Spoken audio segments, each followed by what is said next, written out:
welcome to Bake Club number 8 or 9, we're not quite sure. Today we're going to make triple chocolate brownies. These are mine, Andrew's, and your favourites? Yeah, kids' favourites as well. So we've got all our ingredients here. We've also got an 8-inch square baking tin that Penny has already kindly lined with baking paper for me. Now, normally we do this completely live and everyone bakes along with us. However, today we're actually going to film it and then I'll put it on Tuesday because there's a couple of points which take a few minutes. So I thought instead of trying to fill the gaps with me babbling on, you might prefer it if you were able to pause the video and catch up as and when you can. So we are doing our triple chocolate brownies, which I've put the recipe online for you to see. So we've got 150 grams of dark chocolate and 150 grams of butter that Penny has already kindly weighed out for me here. So we've got them in a bowl and we've just given them a little mix. You want the butter at room temperature so it's really soft. And now we're going to put them over on a pan of boiling water. We've got here, it's called a bain-marie, where you have some boiling water in a saucepan. Just check that's on. Yep. And then you're going to pop your glass bowl over the top. You don't want your water to touch the glass bowl because this will make your butter and chocolate mix burn. So we're going to leave that for a couple of minutes and let it melt. And then we're going to leave it to cool while we get on with the rest of our mix. Okay, so we have been melting for about 5 minutes now and we are now completely melted. I'm just going to take that off you there. You can see it's all lovely and melted. Now, we want to leave this to cool for a couple of minutes. So I'm going to take it off. If you're doing this with your kids, please make sure the adult does this part because as you take it off, the steam is so hot, it'll burn your fingers if you're not careful. So we are going to leave our chocolate and butter mix with no fingers going in it for a couple of minutes. Okay. The next thing we need to do is, would you like to do the castor sugar or the eggs? Eggs. Okay, so Tobias, can you weigh out for me 250 grams of castor sugar?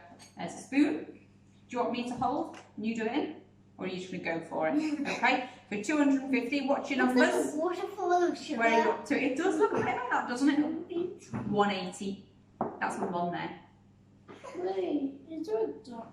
No, go on, keep a bit more in. So we need 250 grams of castor sugar.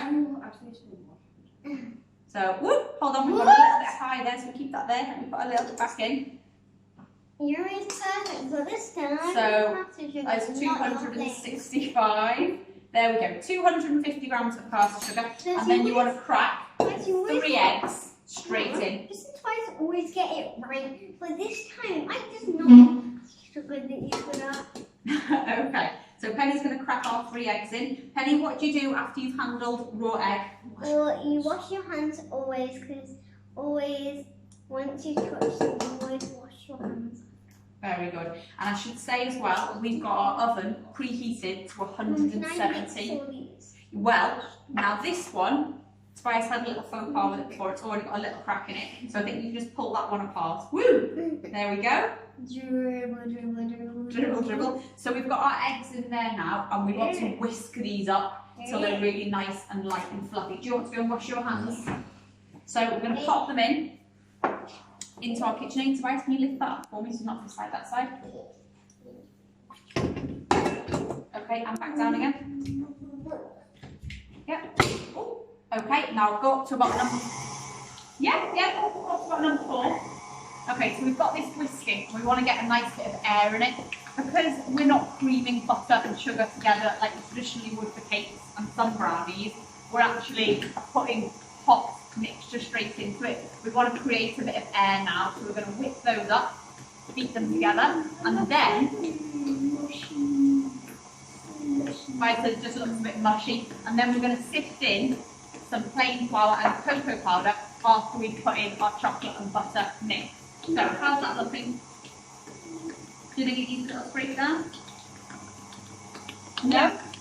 Yeah. Okay, so put that to 0. And we'll just use the same spatula as we use. So do you want to lift it up on this side? Just be careful not to touch that one. Okay, and we'll give a little quick scrape around. Okay, and pop it back down again. Okay, and then put it back on. So that's looking pretty good now. It's not like when you do it with egg whites and you're trying to get it whipped so you get ribbons. Yeah, you can use that. We just want to get it nice and incorporated and a little bit airy. So the next thing we're going to do is we're actually going to pour our chocolate and butter mix in. So if you want to put it right down to number 1. Yeah. Penny's chair along. Okay, so do you want to pour it into this? Yeah. Okay, so carefully pour it into the side. And we're going to go all in. Another reason why you want to beat your eggs well is because you don't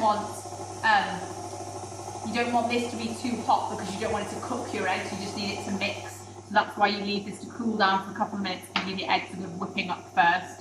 So we got it all in, or do we need to scrape the last bit in, see? Okay, let's have a look. Okay, so we're just going to get our spatula.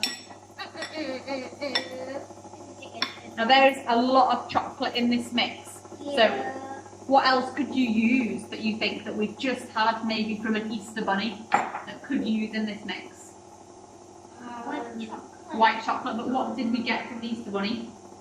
Easter eggs. If you've got a massive amount of Easter eggs left over in your house like we have in ours, you can, if you want, use Easter egg chocolate with this. It's a good way to use up some of that leftover chocolate. Okay, so Penny, are you ready to do some sifting in? And then do you want to get some sifting in as well? Sifting what in? Okay, we're going to sift in our plain flour and our cocoa powder. So I'm going to pop that over there. Right there. So, can you get the sieve for me? Yeah. Can you put that down for me? Careful, not that one on the side. Yeah. Okay, sieve on top. What's a new sieve? No, it's not a new sieve. Okay, so that will just spin around and you have to be really careful with your fingers. So you pop it off at the end for me so we know that that's not going to happen. So the next 2 ingredients that we're going to use are plain flour and cocoa powder. So we need Penny, that won't taste that nice, that's just butter, well it will taste nice. But delicious. Yeah, that, it's like, like fire. Okay. 175 grams. So, look at the numbers. What are you on? 112. You want to go all the way to 175. Oh, hold on, 154, a bit more. Oh, okay. Just got a little bit much there. There we go, 175 exactly. And then Tobias, hold on a sec, can you shake in 100 more of cocoa powder?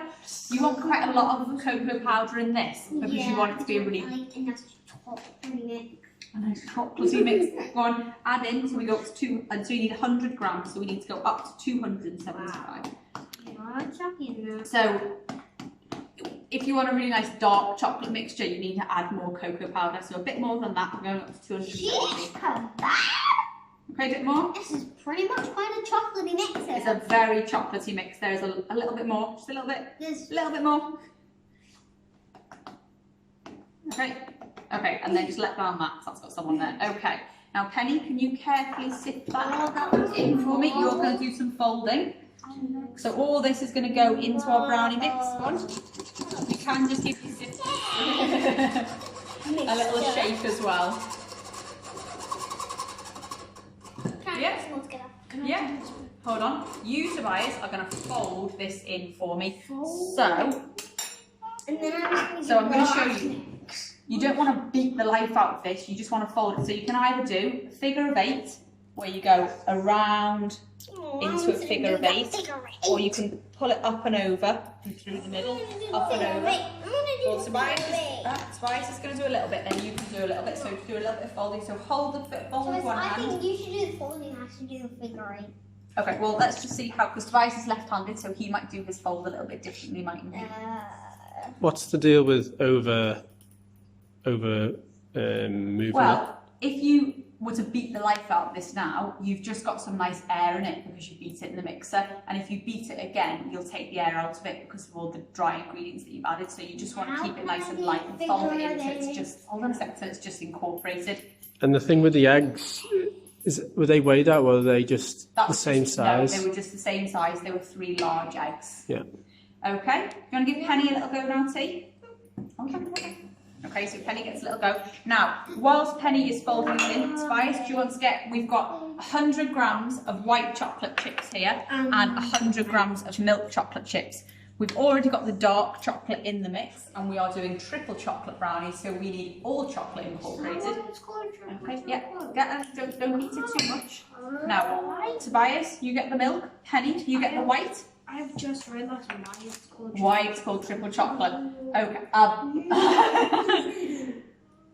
not talking. Pour it in. I'm not talking. Okay. Hooray! So Easter eggs are really good at this point. Hold on a minute. Let me just start the mix off because it's quite stiff, which is good. Okay. Go on then. So with a piece of chocolate in your mouth there, I see, Penny Rose. You can't really do the whisking like you like to do with pancakes. That's it. Trying to do the figure eight. Oh, it's a bit tricky to do the figure eight. Try and scoop from the bottom. You scoop it and turn it over. That's It's very stiff, isn't it? It is a very stiff mix. So can I scoop the last bit up? Some chocolate in It it. has. So just make sure that all your flour. Moving muscles, Mama. Penny's just checking. I have done a workout this morning. Thank you. So we're gonna make sure all that flour is nice and incorporated in there. You haven't got any bits left at the bottom. You can see all those chunks. Then we're going to put it into our... Can I do that there?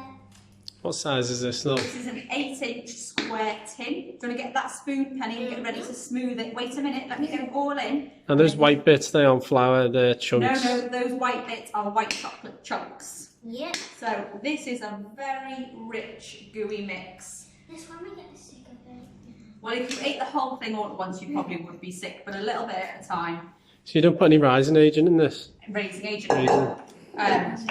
You don't, this is quite a dense brownie.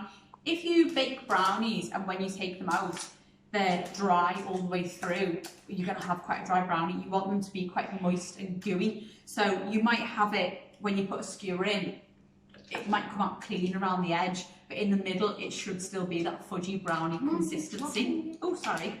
That's great. Brownie consistency. So when you make brownies, you don't want that skewer to come out completely clean in the middle. You want them to be that lovely, fudgy, dense, delicious, that is delicious consistency. So I'm just going to get the last bit off and scrape it here. That looks really good now. And scrape it over. You don't want it to be like all like lumpy bumpy, because you want it to be even, so then all like And then it doesn't need to be perfectly flat. Just give it a little smooth over. And we're gonna pop this into our oven, which is preheated at 170, and we are going in. We're gonna go in for 20 minutes to start with. Yeah. Okay, so the brownies had 20 minutes and the pinger went. And then when I checked them, I've put the foil over them for another 5 minutes because they were nearly done, but not quite. So I just want to show you what they should look like when they come out. So they look pretty good to me. If I, oh, can you take that for me? Shut that over. It looks like chocolate. So yeah, so if I just touch the middle very gently, it kind of springs back at me. Oh, careful because the tin will burn you. I know, it's just so that's still quite moist, whereas that feels slightly more set, so that's perfect. So we're going to pop them onto our wooden tray. Now, normally I'd give them 5 minutes still in the tin before I turn them out, but I just want to turn them out to show you how nice they are. So they are pretty delicious. Now, you need to leave these to cool for at least 45 minutes to an hour. They'll still be lovely and moist on the inside. If you cut them up now, they'll just fall apart because they still need to set a bit. You want to try that a little bit? Do they carry on So cooking? they can carry on cooking for a few minutes. Now, once they're completely cool, to finish them off, I'd either dust over a little bit of cocoa powder or a little bit of icing sugar, or what I used to do when I used to bake these lots is I would melt some more chocolate and drizzle milk, dark and white chocolate over the top. Or like with the biscuits? Like with the flapjacks and the biscuits, what we did, yeah. but I'm going to leave these to cool completely and we're going to enjoy them like this. So this is how you make the triple chocolate brownies. And they are absolutely delicious. What do you think, guys? Amazing. Amazing. So thanks for watching and we will see you again soon. Bye.